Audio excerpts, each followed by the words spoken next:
What's good? What's good? What's good, fans? I got my man Shawne Merriman, Mr. Lights Out, with me right now. This is drafted number 12 by the then San Diego Chargers, 2005 Defensive Rookie of the Year, three-time Pro Bowler, one-time All-Pro. Shawn, how you doing? How you feeling? I'm doing well, man. How about yourself? I'm doing great, man. The pandemic been is I done put on a quarantine 20. How about you, man? I thought it was a COVID-10. It's a quarantine 20 now. It's on my side. It's on my side. Okay. So yeah, it's growing unbelievably over here, man. So we're gonna jump right into this, man. I just want to talk to you about kind of the Chargers, get your feedback on what the Chargers are doing this year. Um, get some ask some questions kind of about your career and that kind of bleed into today's game, and then obviously want to promote your lights out tournament you got going on next week. So I saw your playing two kegs with Derwin James last a couple weeks ago, right? Yeah. You guys couldn't remember Derek Brooks, the linebacker from Florida State. No. I said that. See, that part got cut off, but I said that's what Derek Brooks, one of my favorite players. Okay. And so when he said no, and I said no, you sure you're not talking about Derek Brooks? He said no, and so I'm like, Derek Brooks, one of my all-time favorite players. Yeah. Who else was out there? I was like, okay. I just caught that. I just wanted to bust your chops a little bit. I started. You know what? I started to actually think myself. At that time, I said, who else? Who else really could be? Only thing I can think of is Derek Brooks. Peter Boulware, but I mean, Derek Brooks was obviously a Hall of Famer. So, um, man, so it's August right now, or excuse me, July. August is around the corner. This time of year, man, how does your body feel? Do you still smell the aerated grass this time of year? How does your body feel going into what we know is traditionally football season? Every year, when I smell cut grass, when I go train in the morning and I smell cut grass, I want to go play. Every single year, and then I realize what your body feel like a week after camp, and then I don't want to play no more.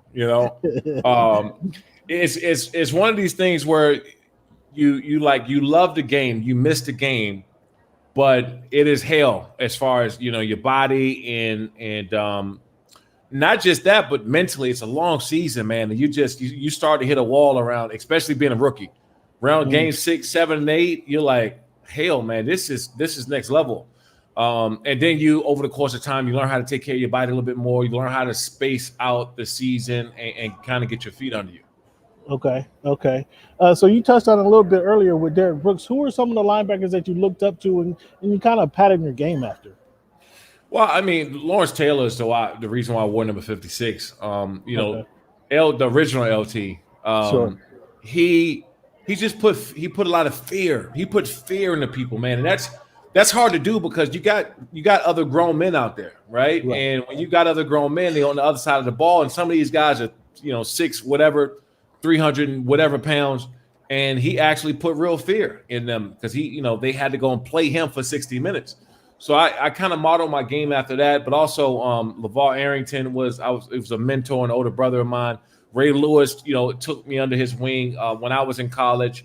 So, I had a lot of tutelage, man, coming up. So that's how you got the 05 rookie, 21-year-old Shawne Merriman to kind of jump off the page my first year, really because I had some great mentors. Yeah, those are some good guys to pattern your game after and follow behind too.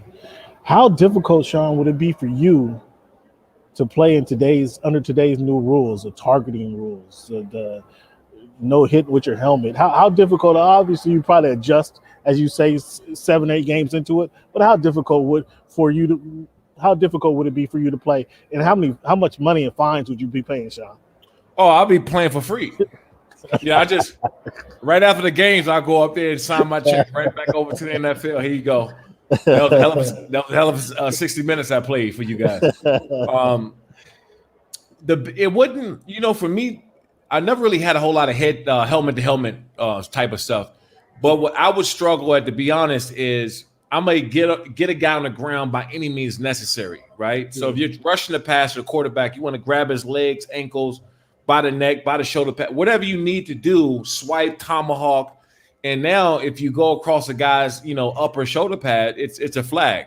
So I think for me, that will be the biggest and the hardest adjustment. I never really had any face mask penalties, no helmet to helmet. I think I had one horse collar before in a preseason game. Other than that, man, my game was pretty clean. But getting to the quarterback, I'm crawling now. With the new rules implemented, if you're crawling, you got to stand up. You need the knee, yeah, you got to stand up, but can't go beneath the below the knee. So those things I would have to get accustomed to.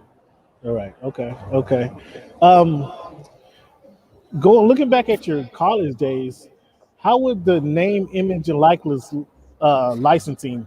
How would that help you out? Would you stay? I think you came out of your junior year, if I'm not mistaken. Would you stay an extra year if you're able to make a few dollars? No. No, because for me, I felt like I've done everything I could do in college, right? Okay. And unless we were like competing for a national championship, which I don't think we were at that point yet, it was no need to come back. And let's face it, we all go to school and we play football to either get a degree or you go to the NFL, right? But either way, it's for a job to make money. And so when your job and the opportunity outweighs anything that you can far do in school anymore, then that's when you have to go and make that decision. Even if you got $500,000 while you're in college, right? It's not $5 million. Right. There you go. It's not $5 million, and it's not you're jump starting your career for the next 10 plus years.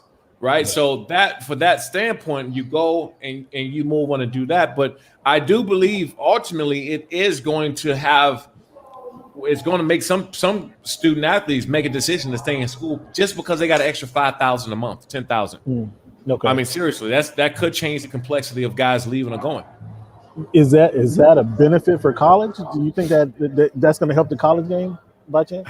Absolutely. It's going to help colleges because back when I was there, they wasn't trying to really they were actually pushing guys to stay in school. Now it's the reverse. Now they're actually telling guys, like, if you got a chance to go leave school early, go ahead. Go take the opportunity. And the mindset has switched up over the past, 10, 15 years to wanting guys are now more vocal about going to a college so they can go play professional football. Got it. Now, Larry Fink, friend of both of ours, he introduced me to Freddie Stevenson. Sure, you heard the story. And Freddie said something very interesting when I talked to him a couple weeks ago. He said he felt colleges should do better preparing athletes for life after athletics. And I'm gonna ask you about that question earlier. Ask you about your life after football later. But what do you think about that? Colleges doing better to prepare athletes for life after athletics. Do you agree with them? And then what can they do to do better? Well, what I think they need to do better is the transition, right? They need it, and that's just not the college. That's also the pros. They need to, because once a guy transition, once they figure out and they find out what they want to do within those first 2 years when they get done, you're fine. Look, the reason why we were exceptional being athletes is our mindset and our ability to work and our ability to be disciplined and our ability to learn. And so if you're able to take that and you feel comfortable enough and have enough knowledge and information about what you want to do, you're going to be successful. But the hardest part of all that is really getting guys to transition into the next thing what they're going to do. Once they get into the industry, once they get to that next thing, they're fine. Because all we know, athletes are the most disciplined human beings on this earth. So we're going to be disciplined to be great in something else. The transition is what needs to get better on the collegiate and the pro level. Okay, that makes a lot of sense. And again, I'm going to touch on that a little later. When you played, maybe your rookie year, what player kind of caught you off guard? Whether it's an offensive lineman, a skill player, who caught you off guard and kind of was better than you anticipated? Well, when you get to that level in the pros, everybody's good. Like, so you go to the barbershop and you go, back to your neighborhood and everybody like the second string guy, oh, he a bum, right? He sucked. Right. I'm telling you, that second string quarterback or running back is the best athlete you ever seen in your life, right? The third string guy, the guy who just gets in the game to go pick up the tee on the kickoff is better than anybody you've ever met. Right. But sure. So when you get up on that level, everybody is great and everybody's athletic. But I'll tell you this: when I seen that Dallas Cowboy offense, when I seen Flozell Adams and Leonard Davis and those dogs, I couldn't believe it. It didn't look real. It didn't look real. You know, those guys It was all that everybody talks about then. It was insane. I mean, you seeing these guys in person, you're like, man, I got to play that today. I got to play. You know, I got to go against that. So I think that you know, you're getting up there and everybody are gladiators. Everybody's great at something. Sure. Or else you wouldn't be there. But when I seen that up close in person, I was like, man. I seen Flozell Adams. I think it was in Dallas, right before the pandemic. I ran into him and I grabbed him by the back of the arm, and I said, man, you still big, dude. Like, for real. Yeah. Well, you still big too, Shawn. So come on, don't be modest now. So, Shawn, after your career, you're now the ambassador of football in Southern California, pretty much. I've seen you down in San Diego at the AAF when they had that going down there. You're there waving the flag, kicking off the game. Now the Chargers moving up here to Los Angeles. How should the Chargers go about gaining fans in Los Angeles? Because that's a struggle, or it has been, at least when they played in the Dignity Health Arena, when the Steelers and the Vikings, Green Bay Packers, they're outnumbering them 8-9-1 in their own home stadium. What should the Chargers do, or can they get fans here in Los Angeles? What do you think? Win. That's it. That's Simple it. as that? There's nothing. Okay. It's nothing more that they need to do, or they don't need to do. You win football games, people who will start to come around, and you know what you're building for. People gotta understand this too. NFL franchise, they're going to be around for tens of years, maybe 100 plus. You know, they're going to be around. Yeah. So you're building for the new fan of, you know, whatever, right? The new fan of that's 8 years old right now. Right. Yeah. Okay. So by the time he's in high school, he's going to be a long-time fan. Right. Yeah. I got you. So speaking of those same Chargers, why do you think it is that Keenan Allen doesn't get his just respect around the league? In the latest poll, I think they had the top receivers rated. Comes in at number 8, but he's just consistent as all get out. Every year, he's just consistently catching 100 balls. Why do you think it is he doesn't get the respect around the league as being a top receiver? Keenan is like art, right? His route running and everything, his game is art. And so you ever see a picture up on a wall and you be like, why is that picture $150,000? Right? And this, you know, $250,000. You're like, what's up with this picture? Right. And so that's what Keenan is. His route running and what he does is art. So it's not really appreciated as much because he doesn't do things that Julio Jones do or DeAndre Hopkins or one of these guys. So when you look at Keenan's game, you like, that's, you know, that could be a Andy Warhol up there and you don't even know, or something. You know, why is that picture? It's just a simple old splash. Why is it $350,000? Right. Okay. So that's how I look at Keenan's game, because it's not flashy. It's just art. Yeah, it's just there and consistent. I think that's the biggest thing about him. Looking at Justin Herbert, I mean, obviously a rookie of the year, fellow rookie of the year player, outstanding season. Kind of out of adverse situations, if you will, because he wasn't expected to start, wasn't expected to play, then wasn't expected to start his second year or second week of the season. Going into this year, what would you expect from him, and what do you expect teams to try to take away from Justin Herbert? I think the biggest thing coming into this year is that he had a full off season, right? Because when he started out, coming as a rookie to a pandemic, and like it's a lot. You have a new head coach that you got an entire off season with, and now you're familiar with you're getting familiar with the playbook, your teammates, everything else. I got a chance to meet Justin Herbert for the first time this offseason, and when I tell you, man, that this dude has a presence about him, like I was looked at, especially at the quarterback position, because that's the leader of your franchise, that's the leader of your team. So the first thing I look at is, does he have a presence or not? And this dude has a presence. You know, he's quiet, but you can tell he's very confident. He's starting to get more comfortable with a lot of things. and he's just a hell of a leader. And he's somebody that the team can kind of get behind, knowing that you're gonna get his best shot. And that's a hell of a passing of the torch from my old teammate with Phillip Rivers. Yeah, and so going into last year, it was kind of the question: Tyrod Taylor going to play? Then he goes down with the injury, and then Anthony Lynn said one thing. He said was pretty revealing, is that, hey, look, if he balls out, if he plays and balls, people's going to respect him, because that was a question coming in: can this young rookie take over for Phillip Rivers and lead this team? And that's one thing he kind of made clear. I think in week 4 or week 5, if he balls out, people are going to listen to him. They're going to follow him if he balls out. And then clearly he balled out. So they didn't have the season that they wanted to have, but clearly he balled out. And it looks like he's that leader. I'm going to ask you about Kenneth Murray. When you think about Kenneth Murray, kind of what comes to your mind? K9, as he likes to be called. Explosive as hell. He's a guy that every time you look up, he's around the football. Like he's if the ball bounces up, no matter what sideline it goes to, he's just always constantly around the football. And then when he gets there, he's not trying to just tackle you and get you on the ground. He's exploding through guys and finishing plays. And so what happens when you get these type of players who can make these plays? First of all, you let them go. You let them, shoot gaps, blow people up, and be all around the football because he has capabilities of doing it. But what happens is it feeds off to the rest of the defense. Mm-hmm. That's one part of even my game that you'll never see on paper, is that a guy like that being on the field with that type of presence and that kind of impact, the other 10 guys on defense, they feed off of it, and then they want to go out and make a play. He wants to go make a play.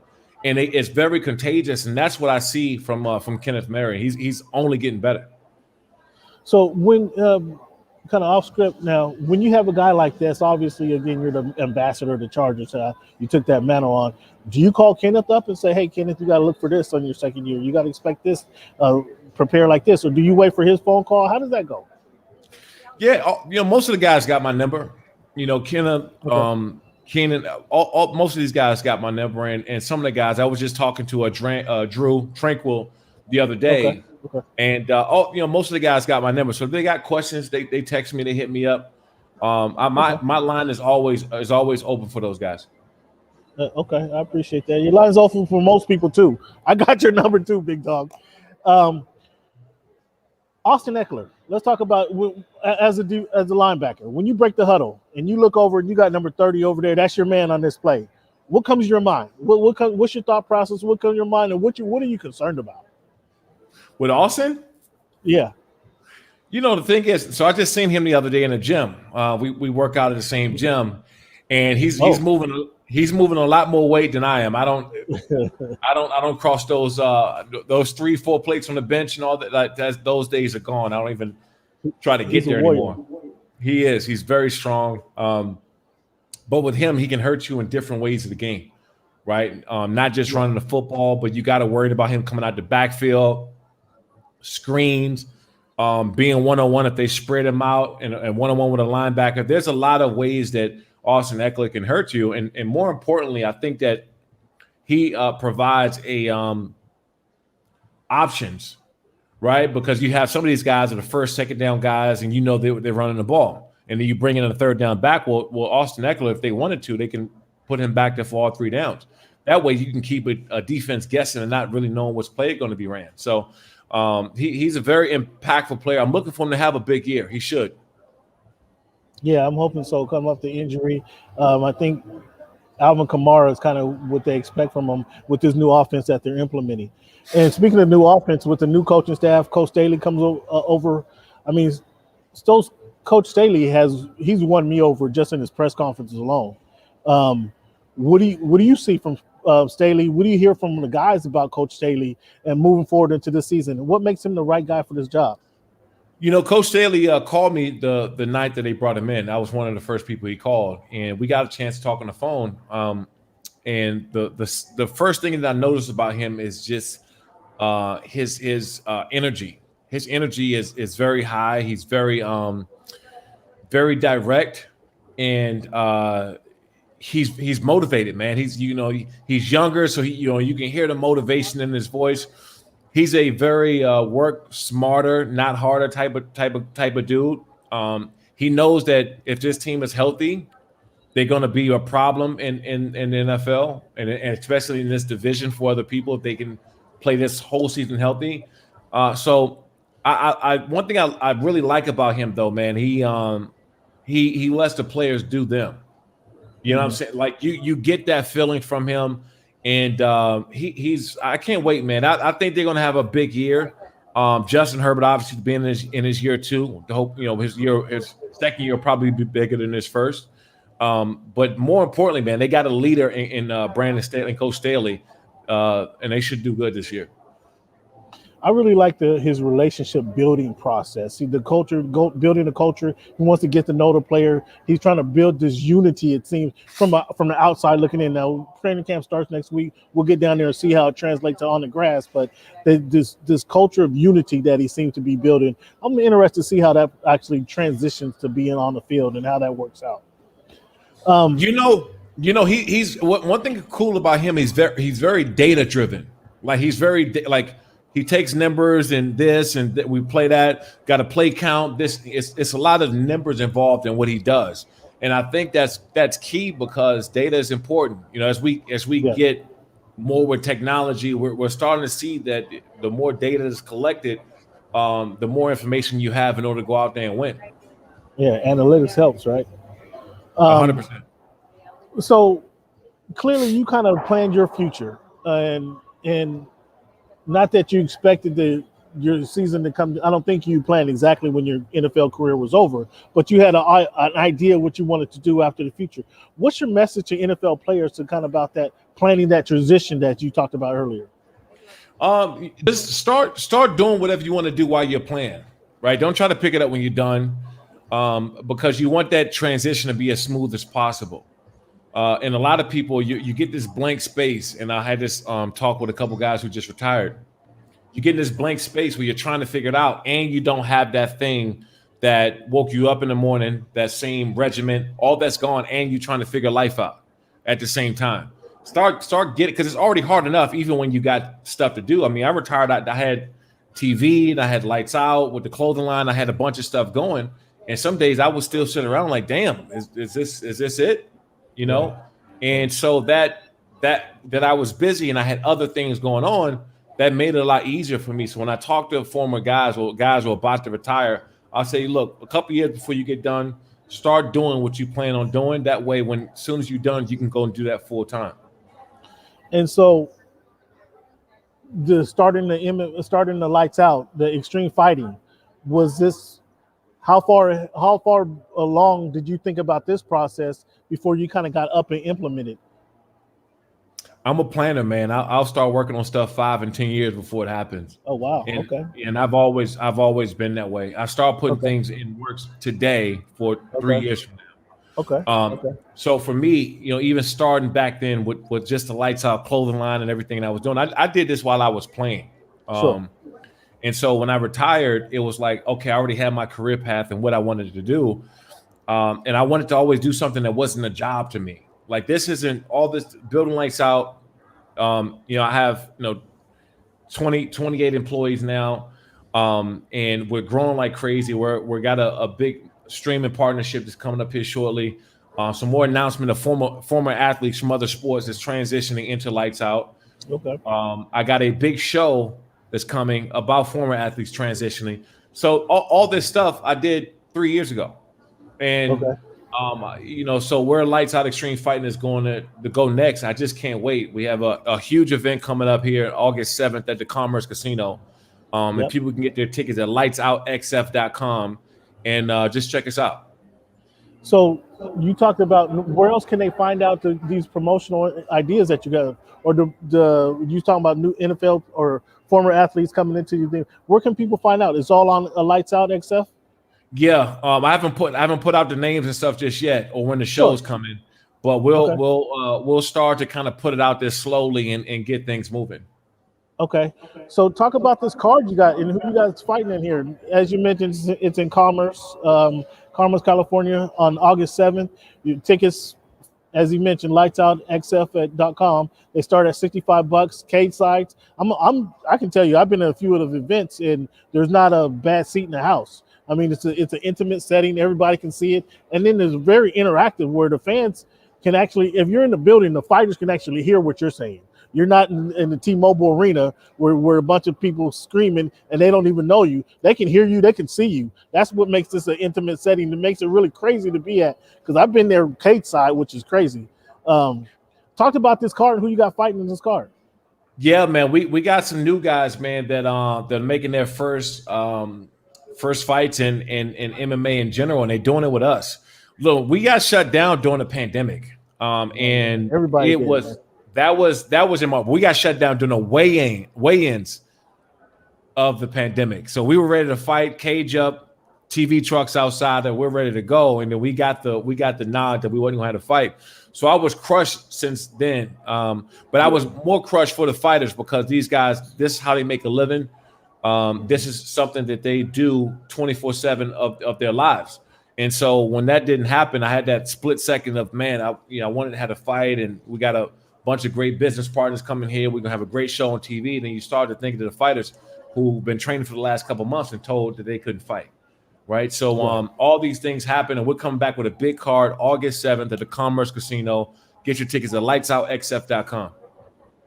Yeah, it's gonna be crazy. It's a crazy event. And lastly, let's talk about this Lights Out agency. I just saw this come across the byline the other day. What's this? Another stream? Something else you planned a couple years ago now?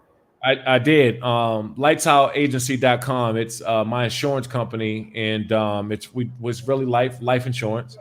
And we were doing good, but the pandemic came around, and life and insurance became more prominent and more important, because now people know that this whole life thing isn't guaranteed, and to make sure that they're protected, their family's protected, if they have a husband or a wife or kids, to make sure that everyone's good. So people can check us out at lightsoutagency.com under Family First. Go to Family First.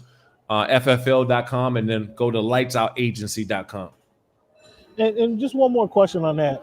Life insurance, typically people think life insurance, they think death, and they pay out when somebody dies. But there's more to it than that. You want to touch on kind of what more to it than that is? It's just kind of helping people and help guiding people through their life or financial issues, financial challenges that they might have? Yeah, no, absolutely. I think the biggest part is there's two things guaranteed, right? You're born and then you die. And then you have these assets, and these, which most people asset that they own is their home. And people don't understand that these things are in jeopardy if you pass away. And, me, I have a son. A lot of people out there have families, and they don't want to be a burden for their families. And so, if people are interested in joining the agency, reach out at lightsoutagency.com. And I'll walk you through it personally. I talk to all agents of the company. I personally have up to a little over 60 agents myself in my company. But Family First Life is the IMO, and we're killing it right now. Congratulations on that, man. Congratulations on all the success that you have. I'm gonna let you go right now, but I want to thank you once again, Shawn, for taking time to join us here at Voice of the Fans podcast. And one more time, let the people know lightsoutxf.com is where you can get tickets for the August 7th event at the Commerce Casino. Big event they got going on. Tickets are $65 up to $175 for the cage size seats. So Shawn, congratulations on success, man. We look forward. I'll see you there, in fact. Yeah, I'll see you there. We'll get it off again once we get there. Appreciate your time, big guy. Thank you. Have a great day. Anytime, man. Thanks for having me. I appreciate it. Yep, later.